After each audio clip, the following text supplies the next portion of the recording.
Hi, I'm Ashley with Campbell.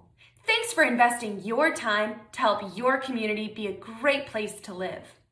Before you watch the video, make sure to click the subscribe button so that we can help you make educated decisions as a board member. Great. Thank you, Ashley. And hi, everyone. My name is Dan Tiernan. I'm the Chief Operating Officer for Campbell and one of the 5 owners of the company. I'm also a licensed CAM, and I work closely with many of our association clients on some of the more complex issues they may face from time to time.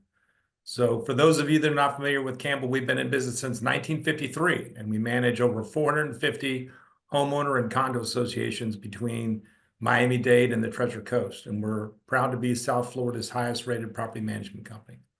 So our topic today is 7 habits of highly successful board members. Our hope is that if you're a board member, you'll practice these 7 habits we share with you, and you'll be very successful in your role. Or if you share these with your board, if you're a manager or an owner, that they'll be successful as well.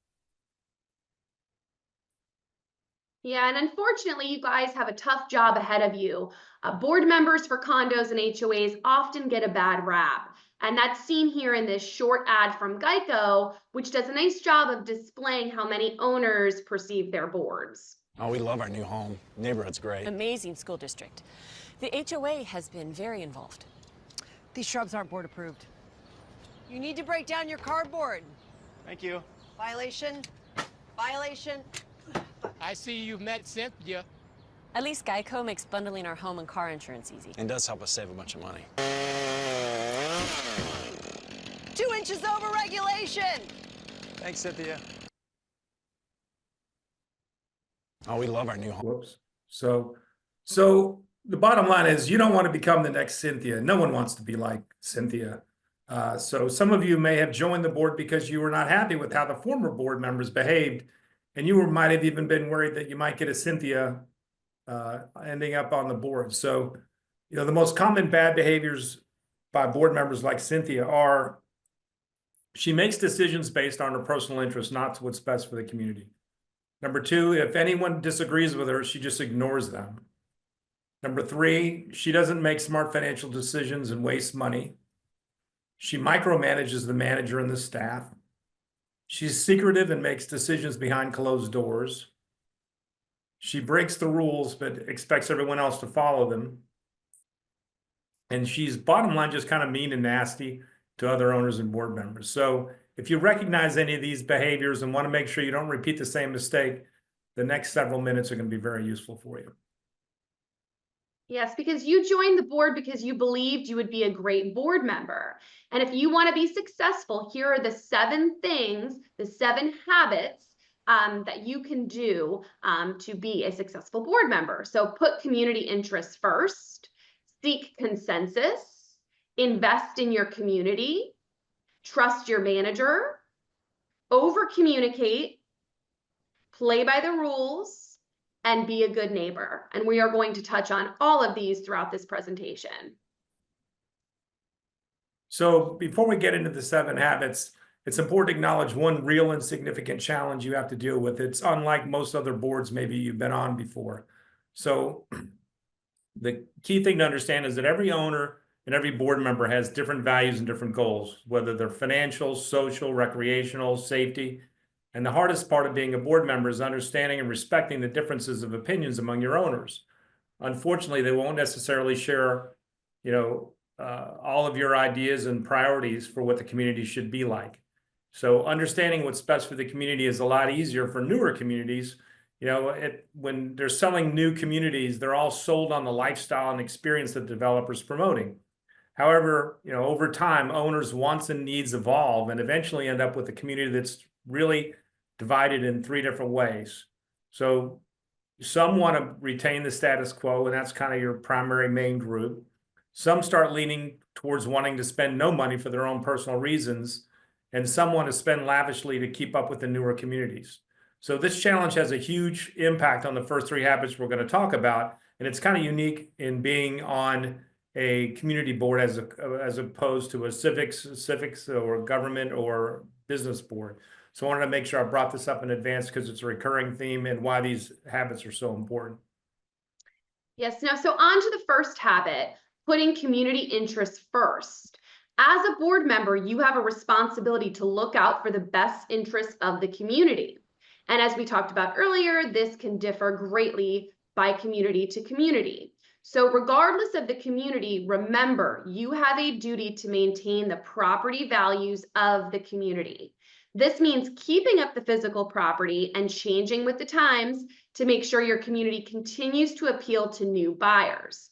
Something that might be of great value to the community may not interest you or benefit you, but you need to resist looking at it from your own personal lens. And what are some examples of this, Dan? Sure, Ashley. So a great one that's happening a lot these days is converting tennis courts to pickleball courts. So that might not have any interest to you at all, but it could absolutely encourage new owners since this is a really hot trend. Another might be adding charging stations for electric vehicles. This only benefits a small number of owners today, but could impact overall property values over time. And number 3 is an interesting one, which is upgrading entrances and monuments to communities. It's really, there's no particular benefit you get at it. It's purely aesthetic, but it has an absolute impact on home values, which shouldn't be ignored. So these are just a few examples, and there are a lot more, but the key is to thinking about the long-term property value and what's best for the community as a whole. Yes. Now, number 2 is seek consensus. The best board members are experts at rallying support and knowing how a vote is going to go long before the board meeting. How do they do this? Even when board members don't agree on priorities, Dan? Yeah, so a few things they do is they listen to fellow board members, even if they don't agree. They try to understand their alternative positions. So, we hear this real common where we'll hear about boards being split. And a lot of times what they really mean is just that they feel excluded. So just make sure you're listening to all the board members. Again, even if you're not completely on the same page, it's important to make sure they feel like they're being heard. And then also, along with that listening process, just make sure that whenever possible, try to incorporate other ideas and compromise. Even if it's not the ideal scenario, this is one of the biggest challenge of being on any board is compromising to try to make sure you're all aligned. And the third key point here is make sure you're doing all of this before board meetings with one-on-one discussions and emails, which is perfectly legal. This is where good board members spend most of their time collaborating with the other board members and gaining support for a common set of priorities. And the number three habit is invest in your community. So remember, the board has a duty to maintain the property values of the community. This means investing in the common areas and potentially making capital improvements. Reserved funds are saved to be spent. Hoarding cash may look good on your balance sheet, but it's not helping the community if the common elements are deteriorating or appear substantially dated. Dan, what specific actions do we recommend? Yeah, Ashley, one of the most important things is making sure you get a really solid reserve study. I know this is actually required by law now for certain condos, but it's super important to get a really holistic view of all of your assets and their lifespan and when you're going to have to replace them, how much it's going to cost you. Because what you really want to end up doing here is building a 3 to 5 year plan on how you're going to fund these projects. This is something that so many associations overlook. Every association has a 1 year plan. That's your budget. And then beyond that, they've got the reserve study, which those are typically 30 to 40 years long, which what you really need is to make sure that you've got a good 3 to 5 year plan so that you're not missing things or not understanding some sequences of how things go. Like a real common challenge that you might have is you would see that you're going to do the concrete restoration in 3 years, but you're going to do the landscaping this year. Well, the reality is if you do a major landscaping and then 2 years later you do concrete restoration, you're probably going to destroy everything you did. So that might be a good thing to put off a little bit. Just as an example. So bottom line is just don't stick your head in the sand on large capital expenditures, and try not, even if they're just cosmetic, try not to delay on them because they can absolutely, impact your property values. And you need to just understand with the state of inflation and how things are going, maintenance should actually go up a little bit every year. You know, there can be extenuating circumstances, but in general, the cost of maintaining, you know, a home goes up every year. So the cost of maintaining the common areas should be as well. So, you know, just try to think about your community like an investor would, because that's really, you're not the only owner.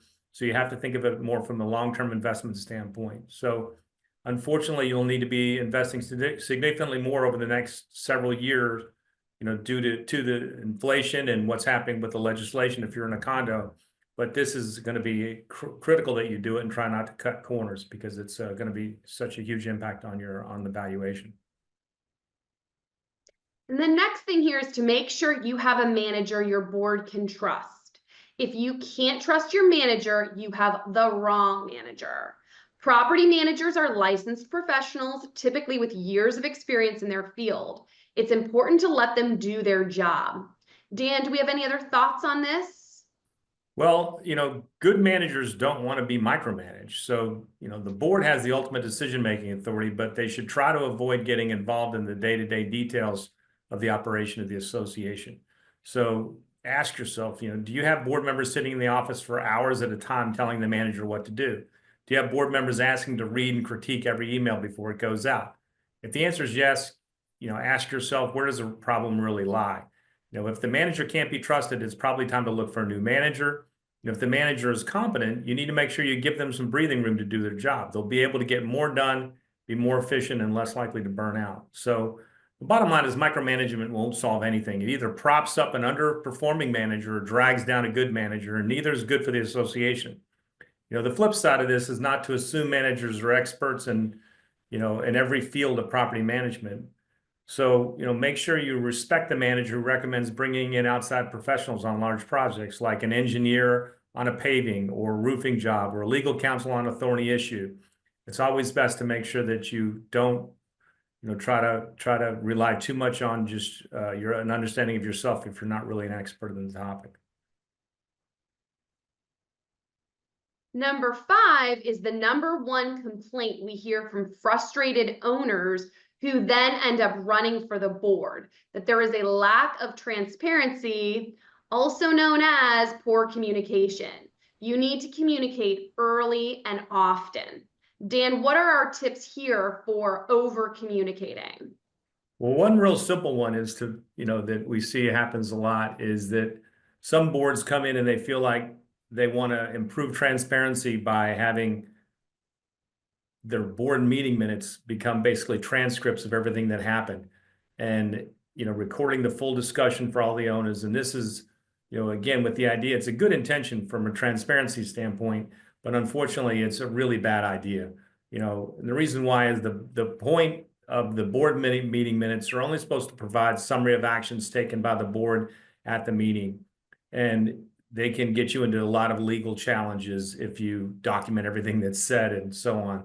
So, you know, with that, if you don't communicate via minutes, well, how do you communicate? There's a lot of other really effective ways. So those can be with monthly newsletters, managers' reports, especially when you've got major projects going on, community email blasts about important events and happenings, or even simple things like reminding people when the pest controls company is coming in, if tropical storms are happening, or if just if there's a pool closure.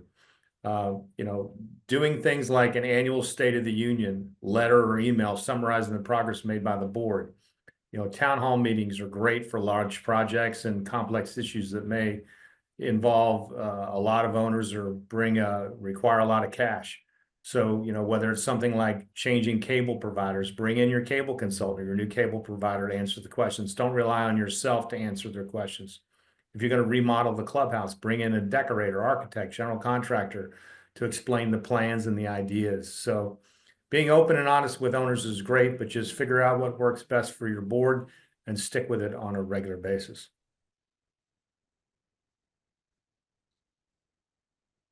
Oh, so I mentioned not being overly detailed with your minutes. And if you want to learn more about that, you can go to our blog at readfan.org and type in meeting minutes where it says search the blog, and you'll find a detailed explanation of how you should document your minutes and why it's important to do that. Yes, and number 6, play by the rules, is very important because as a board member, you have a responsibility to understand the laws of the state of Florida.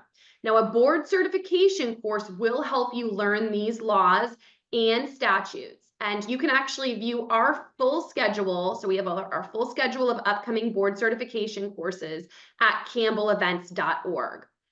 You also have a responsibility to understand the specific rules and regulations of your community. You will absolutely lose your credibility if you do not follow the rules and laws correctly. And ignorance of the law is no excuse.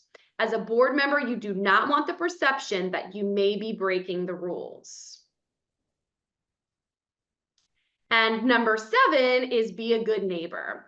You are a board member, but you're also everyone's neighbor.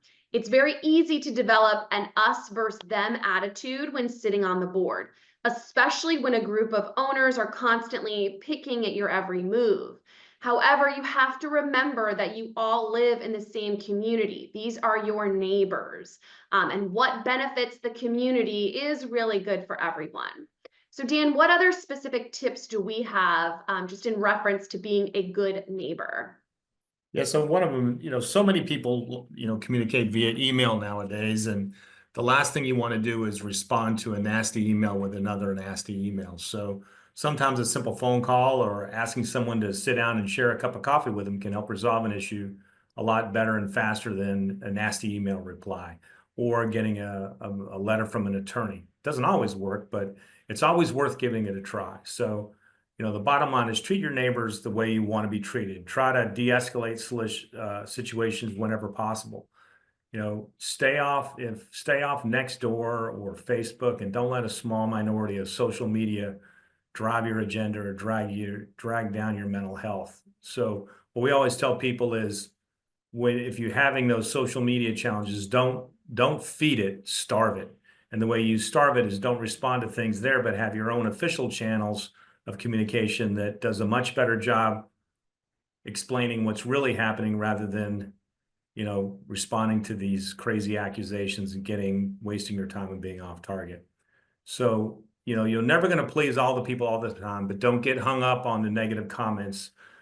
Focus on the good of the community and the silent majority. It's very often the loudest people are really just a minority, and the reason people don't object and make an issue about it is they just don't want to get in arguments with their neighbors. But that's why it's important that you try to resolve this civilly. All this is obvious, but it still makes sense to consider having your board and committee members agree to sign a code of conduct or a code of ethics that you can, fine tune to your community. So, and I'll tell you one other thing that I see, this is an important time of the year to think about this, is that I tell all the new boards that are just coming in to please look forward, don't look back. So your prior board members, your neighbors, even if you disagree with them, don't disrespect them. Focus on what you're doing moving forward, not what they did wrong in the past. And if you're interested in learning more about a code of conduct for the board, you can again go to our blog, readfan.org, and search for code of conduct.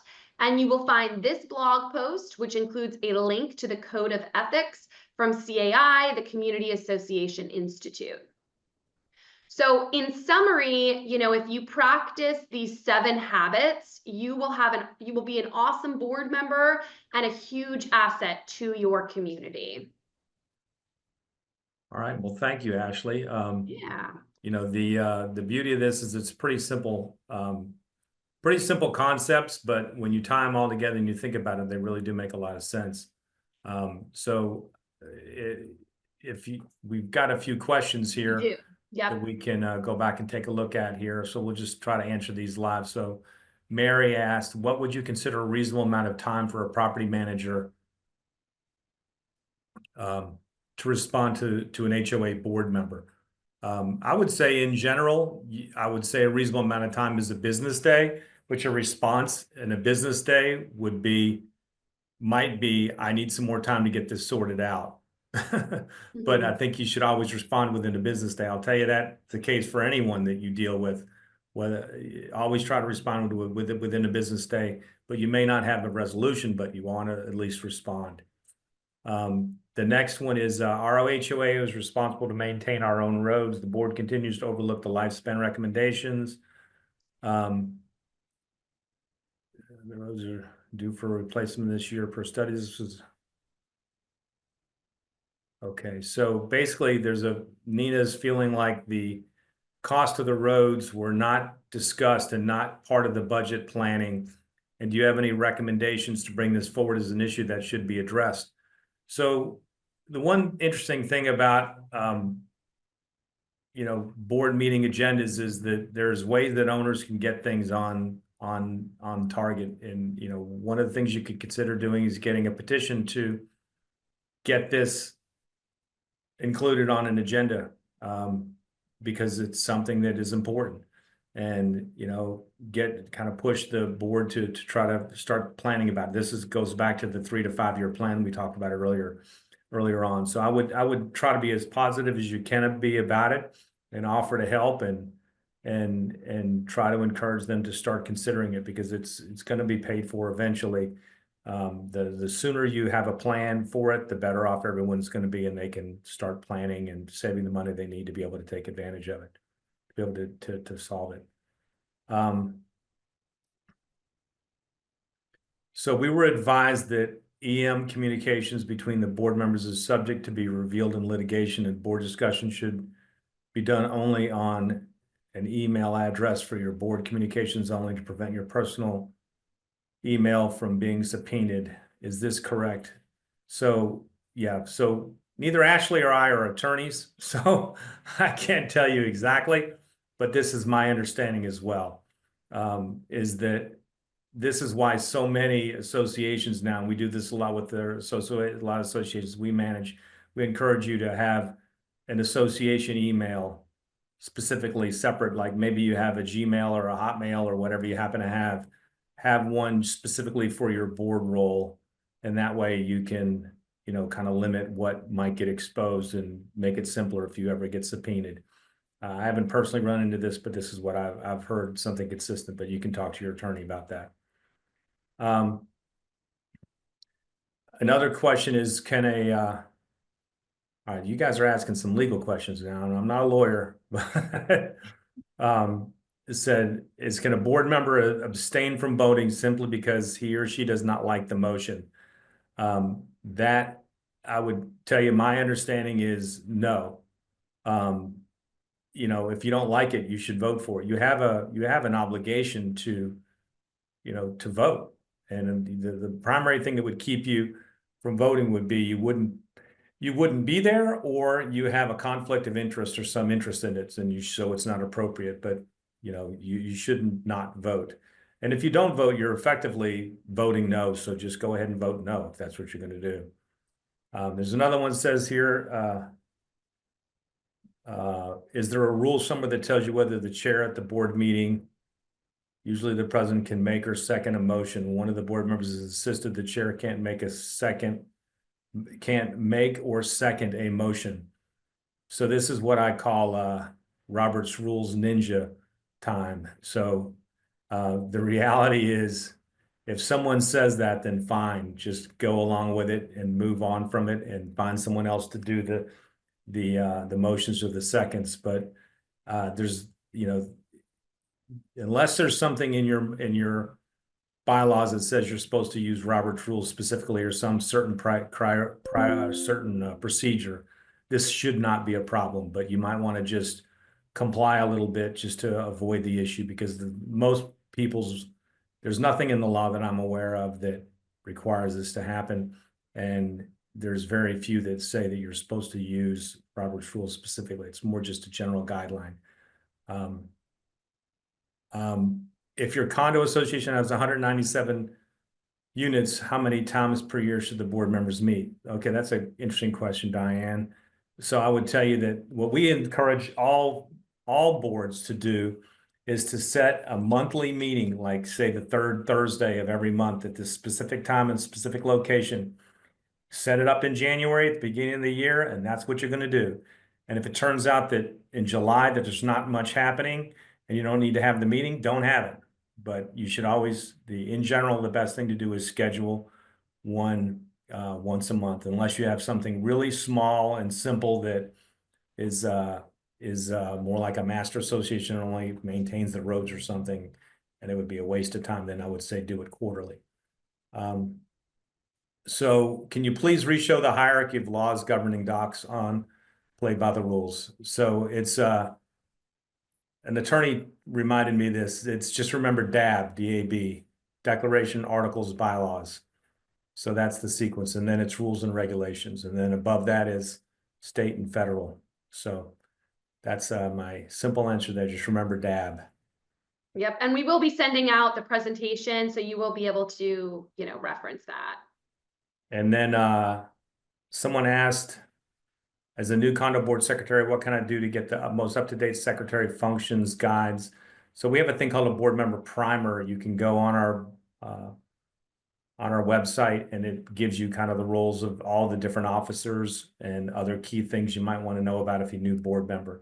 So if you're a new board member, I would highly suggest, actually, maybe just send out a link to the board member primer. I'm going to include it. Yep, the board member primer will be in our follow-up email today with the presentation. Okay, great. Don't even have to download it yourself. She'll just send it to you. Awesome. All right. Another person here, Yelka, says our board has 5 people, but 2 don't share anything with the rest of the board. They don't delegate. They don't inform. Is there a subtle way to convince them to relinquish some control? Yeah, I mean, this is what we were saying earlier. It's like, so often the divided boards are just situations where the president, maybe a couple of people, like sometimes the president, the vice president, the president, the treasurer, just don't want to give everyone else the time, and they feel like they're not that involved. And it does take more time to include everyone, but that's part of what you sign up for when you get on the board. So I would go to them and say, listen, hey, we have a dilemma here.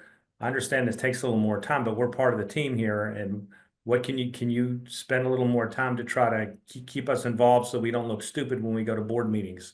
Saying that in a professional way, hopefully might get them to relinquish some of the control. Another important thing to understand too, that is, if you've got a president that's just not behaving the way you want, and if there's 5 of you and 3 of you disagree, you can change that person away from being the president if they don't want to comply with that. Because if 3 of you don't think he or she's doing a good job, then you can vote that person out and put someone else in as the president. So what do you do when a board member refuses to help others who are not her or his friends? I think, again, it just comes back to that trying to be a good neighbor. Talk to them about, hey, no, it's very difficult to have those kind of conversations to say, it looks like you're only helping your neighbors. So you have to find a nice way to say, hey, I know you don't have a relationship with this person, but could you possibly help us through this issue, kind of thing. It's like something my wife taught me a long time ago is nobody likes to feel stupid or wrong. So how can you have these conversations when you think when you got to avoid making them feel stupid or wrong? So you have to figure out a nice way to say that. And I'm an engineer, so that didn't occur to me until much later in my life, where my wife's a lot smarter than that. So another one here is, and again, if you guys, you've got your credit for this, you can leave whenever you want. It's 12:30. I'm going to go and answer these questions. This is as best I can. But you don't have to stay. But please do respond to the survey if you haven't done so yet. Let's see. We have a general fund not considered reserves. It's well funded but used for whatever large issues come up. My question is, do we have to treat this fund as a reserve fund? So you're going to need to talk to your accountant, your attorney about this, because I don't know whether you're a condo or an HOA. Like if you're in a condo, you're really not supposed to do this. When you're doing, you can have like a miscellaneous fund, but it should be just for things that would be ordinary expenses every year. It all depends on what kind of issue. So I remember we had an HOA that we managed once that used to have a hurricane fund. And they said, oh, it's kind of like a reserve fund. I said, well, a hurricane doesn't have a useful life, or cost replacement value. So it's really not a reserve fund. So you really need to think about it more from the standpoint, the only things you really are supposed to have are reserve funds where you're saving away for something you're going to need to replace in the future, or ordinary or operational, your annual budget, that's all your operating costs. And if it doesn't fit in those two, one of those two things, it's kind of a question of why do you have it? Let's see, Norman said, suppose there's a rule that 25% of the members have disregarded. The example here is placing a mat in the catwalk in front of an owner's door. These mats can be tripping hazards, but catwalks are not that wide. Yeah, when you get into legal things that are safety oriented, I would tell you, talk to your attorney about this. And it gets real tricky about, like, if you ignore a rule for a certain amount of time, how effective can you actually start enforcing it, and what's the impact of it, and so on. So that would be a good thing to talk with your attorney about, and your insurance company potentially as well, because depending on how big of a hazard that could be for the association, if you put things that could cause an issue in a common area. When the majority of the board has no objection to the secretary minutes, have most discussions made during the board meetings included, how do you recommend? When the majority of the board has no objection to the secretary minutes, have most discussions, I don't understand that question. I'm going to skip that one. Do you help in building issues such as trash chutes? That's not really relevant to this discussion. Every managed, but any kind of thing like that is, if it's a condo, that would be a common area element. So every manager should be dealing with that. Can a board member that resigned rescind that to get back on the board? It all depends on how they resigned, and that you need to talk with your attorney about.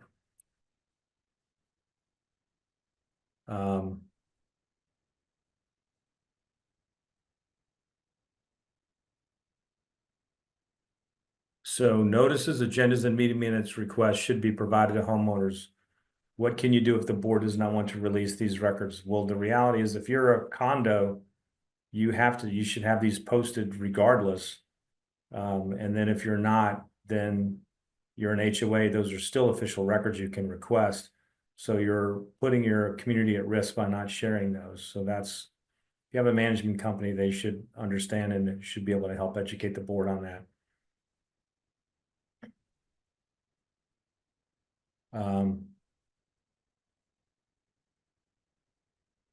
So if you're the only one that wants less on the minutes, how do you cut down the minutes? I would say by educating everyone of the risks and explaining how these could result in massive lawsuits that significantly hamper the viability of the association, and have an attorney explain that to you or give you some examples where that happened.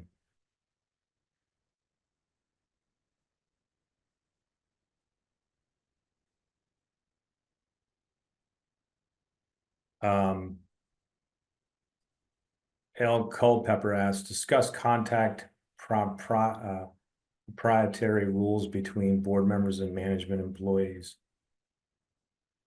I'm not sure I understand the question. If L. Culpepper wants to refine that, I'll take another shot at it. Should board members request quotes for an elevator lobby painting, or should this be a manager responsibility? If you have a manager, you should absolutely be relying on the manager to get the quotes. I don't know why, unless you're a tiny association and you're self-managed and you've delegated that because you have someone that's an expert in elevators and they've taken it on. But otherwise, and it normally makes a lot more sense to have your manager doing that.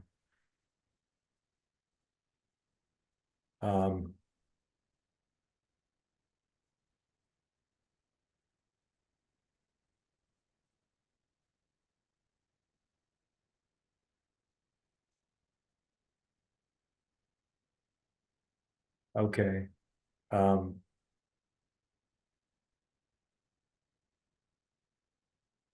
So L. Culpepper gave me a definition. I was just the sentence didn't make sense to me, but now I understand what they're asking for. What's normal behaviors and interactions? I would say business professional common sense. Is that, you know, you should treat someone like you're treating them in any other kind of business. That's the standard of behavior that you should expect. They're not your friends. They're your, you know, they work for the building. Jeff Hafer, we have an owner in our condo building who's ignoring our rules and regs and at least 2 letters from the board to comply. The board is reluctant to engage our attorney to assist due to the expense involved. How do we proceed? Well, you can have you can find the person, and then you know, the person may object, and you may need to have a grievance committee or a fining committee to help review that, but that's a no-cost way to deal with it. Most likely, depending on what the fine is.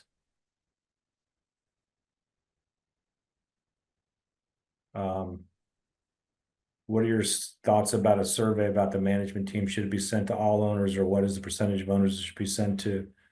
Anytime you do a survey, the whole point of the survey is sending it to everybody. Or at least, you know, every owner, having one response from every owner, and most. So I would highly suggest doing that. And because you're probably going to get, you know, typically these kind of surveys, you end up maybe 25% of the people might vote on it, unless it's got some big financial implication. Then you might get, you know, 40–50% voting on it. So you always want to send it as broad as you can, but recognize it may not get as much participation as you hope.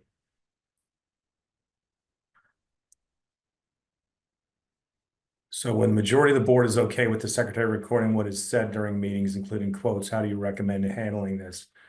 Have them read the blog post that Ashley is going to send a link to about the legal risks of that.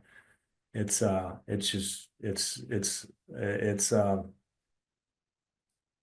not in the best interest of your community, and any association or attorney will tell you that that's a bad idea.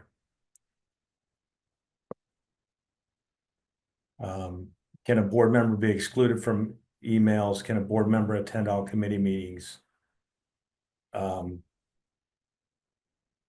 know, that's nuanced thing. I would say you're going to need to talk to your attorney about that, because there's going to be a lot of whys and so on. Culpepper asks, should individual board of directors interact at all with management at will? I mean, honestly, what we always try to encourage is that the president is the primary point of contact with the manager, not the rest of the staff. There's really no reason to have anyone else interacting on a regular basis unless the president's delegated some certain task to someone else. And there are situations where maybe there's a specific thing going on, and you could even delegate a task to an owner to get involved with a maintenance super or something if you wanted. But in general, the general way to do it, to make sure that you don't get confused with the manager, is you have one boss, and that's the president. Anything enforcement related, I'm going to tell you, talk to your attorney about that. I see one about dogs off leashes and so on. How often do you recommend changing reserve study vendors? I would say you don't ever change reserve study vendors if you've got someone that's good at it. There's a lot of the players that have been in it for a long time are the best at this. And unless you're not happy with them, I would try to stay with them. It's kind of like if you got a good engineer, you don't lose them, you don't move on from them. Can agenda items be discussed via email prior to board meeting? 100%. You know, you can't vote on things, but you can share, like, say you want to talk about, hey, do we need to remodel the clubhouse?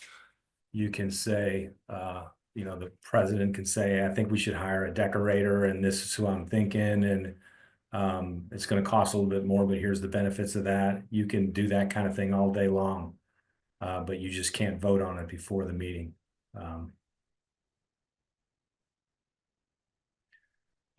So I guess I refer to the president as the boss. that infers he has more power than other board members. Is that true?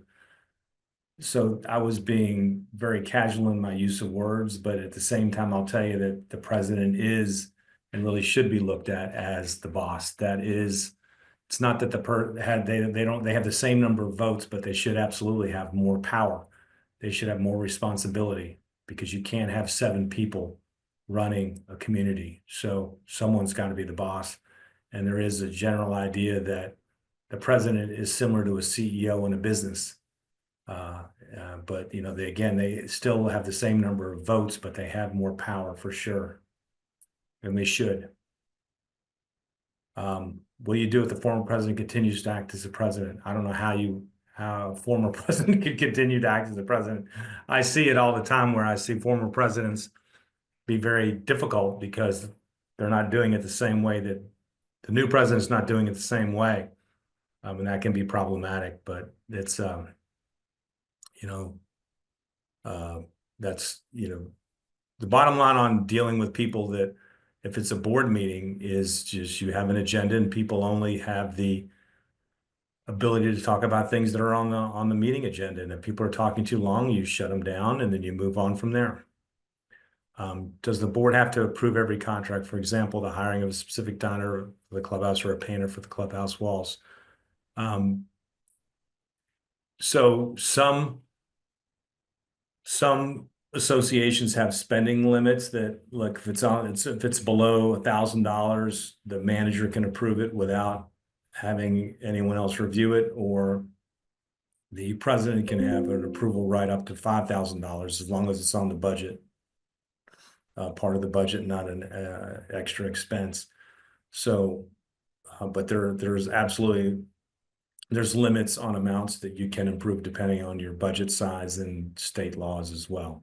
And those vary between the HOA and the condo. So you're going to need to talk to your attorney about that on the exact limits. Can you give some examples of the powers given to the president that the other board members do not have? Real common one would be setting the agenda for the meeting.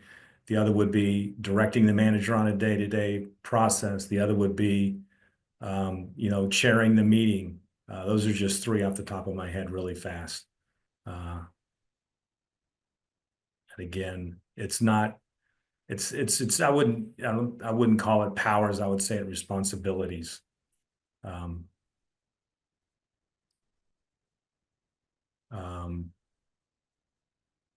Can a board member perform in 2 board positions at any time?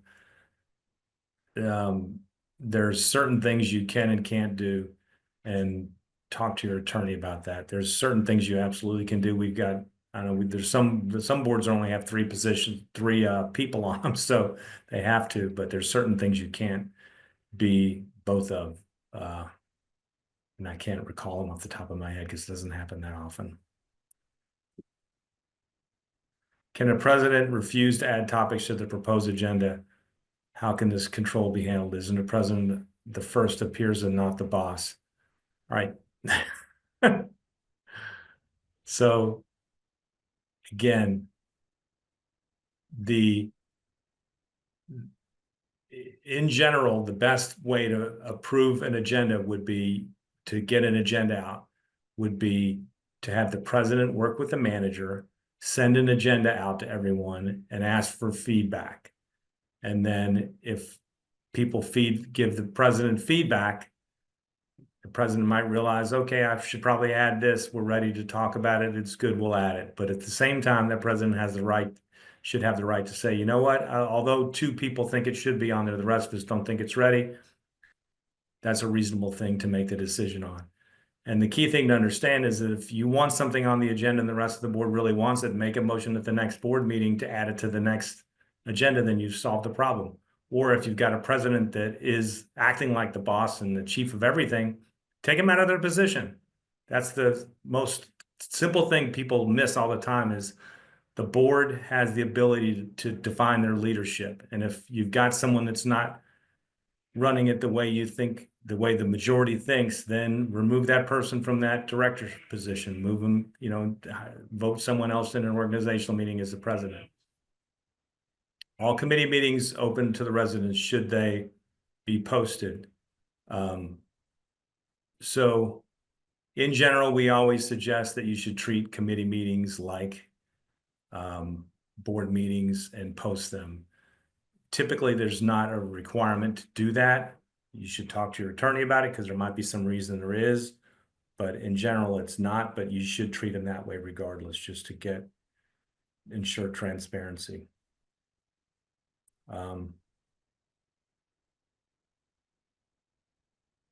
So Diane asks, what do you do in a condo association where the president has no administrative skills and cannot chair a meeting properly? Can we appoint a chair for the discussion meetings, and can board members suggest agenda items? So I've seen this happen a bunch of times where you got a really great president, but they're horrible at running meetings. So have someone else chair it. It could even be the property manager. It could be the vice president. It could be anyone. The president doesn't have to run the meeting. And if that president's awesome, except for the fact that they can't run a meeting well, then I would delegate it to somebody else. Again, it could be even the manager or any other director on there. And anyone can suggest anything anytime. So someone asked a question about a sewer system. That's going to be something specific to your property that we shouldn't really get into. Should management staff can they paint walls, replace lights? What are the best practices? That just all depends on how big your staff is and what you want to hire people for. Some large condos have enough regular painting requirements and wall repairs that they'll have someone that can do drywall and small paint jobs. And others, have to source that all out because they just can't afford to have somebody like that on staff. So it just all depends. Unit owners can video and auto record all regular members and board of director meetings. So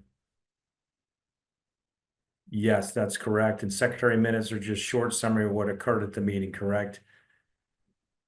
Well, there's even less of what occurred at the meeting. It's what motions were passed and what the votes were, and that's it. It's not what occurred at the meeting. It's what motions passed and, the actions that were taken during the course of the meeting. Doesn't 720 require minutes of all meetings of the members to be taken? Sure, yeah, of course it does. Of all members I'm not sure why you're asking that question. Board meetings have to have them. Annual meetings have to have them. Committee meetings, I don't know that there's a requirement for that. All right. Well, hey, we've answered a bunch of questions, some that weren't necessarily even on the topic, but that's okay. Hopefully it helped out a little bit. But we're down to a lot less people on here now. Yes. So, and thank you all very much for coming. I'll answer one last question. How can the association change the number of directors on the board? It all depends on what your governing docs. So you've got to talk to your attorney about that. So hopefully you learn some things from this, and go to campbellevents.org. We've got tons of these kind of courses. Even if you just missed one last week, you can watch it from last week. And that's the beauty of, there's a lot to learn. You guys, if you're a board member or if you're a manager, you're never going to know everything. So it's great to have all this content that if all of a sudden you're doing a project or need to understand a reserve study or need to understand clubhouse renovations or, architectural approval processes, we've got videos and blog posts about all these kinds of things. So take advantage of it. It's free and it's very helpful. So thanks again, everybody. Yep, and I'll be sending out the presentation, the video recording from today. I will share the info for our events, campbellevents.org, and I will also include that code of conduct blog post link, the meeting minutes blog post link, and then of course our board member primer. And please, if you haven't, I will leave it up for a few more minutes. If you didn't get a chance to take the survey poll for us, please go ahead and do that. We would really appreciate it. We really appreciate everyone attending. Dan, do you have anything else to say before we hop off? No, just thank all of you that are board members for serving, and thank you property managers. You guys are This is a tough time to be on a board and tough time to be a manager. So we greatly appreciate everything you all do. Thanks for watching. For more great educational content, click the subscribe button now.